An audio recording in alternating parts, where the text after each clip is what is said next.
Hello bachcho, let's see this question. This question says that two different loops are concentric and lie in the same plane. The current in the outer loop is clockwise and increasing with time. The induced current in the inner loop is, तो आपसे देगा clockwise 0, counterclockwise और चौथा देगा inner direction that depends on the ratio of the loop radius. तो देखिए पहले तो की कॉन्सेप्ट लिखे यहाँ पर. तो की कॉन्सेप्ट की बात करें, की कॉन्सेप्ट तो यहाँ पर इंड्यूस करंट जनरेट हो रहा है आपके पास, और डायरेक्शन ऑफ इंड्यूस करंट निकालने तो कौन देता है, वो लेंज लॉ देता है आपके पास. यानी कि इसका की कॉन्सेप्ट क्या होगा, लेंजेस लॉ.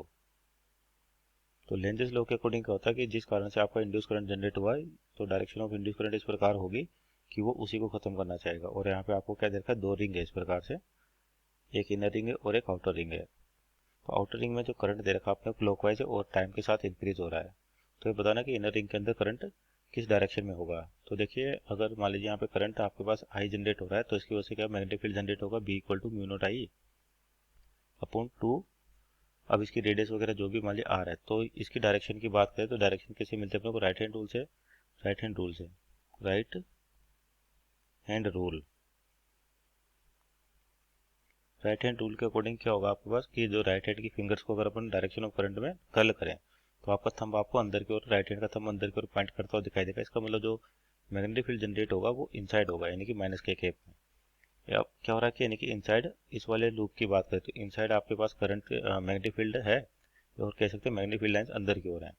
और ये टाइम के साथ क्या हो रहा है, इंक्रीज हो रहा है. इसका मतलब मैग्नेटिक फील्ड भी क्या हो रहा है, इंक्रीज हो रहा है. तो इसका मतलब होगा अंदर की ओर, यानी कि जो ये लूप दे रखा है इसके परपेंडिकुलर इनसाइड. इनसाइड आपके पास मैग्नेटिक फील्ड लाइंस की वैल्यू या मैग्नेटिक फील्ड की वैल्यू बढ़ रही है.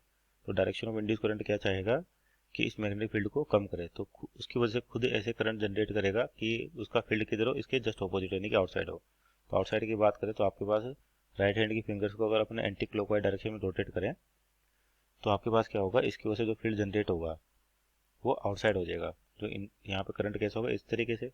तो अगर ऐसे करंट फ्लो हो रहा है तो राइट हैंड रूल से आपको थंब जो है वो बाहर की ओर पॉइंट करेगा, यानी कि मैग्नेटिक फील्ड क्या होगा, बाहर की ओर पॉइंट करेगा, यानी कि प्लस के केप में. तो ये इसके इफेक्ट को कम करेगा. तो यानी कि डायरेक्शन ऑफ इंड्यूस करंट क्या होगी, एंटी क्लॉकवाइज होगी. इसका मतलब यहाँ ऑप्शन देखते हैं, पहला क्लॉकवाइज गलत है, 0. सीधा दे रहा है counter clockwise means opposite to clockwise means option number C right answer. Hope you understood well, best of luck.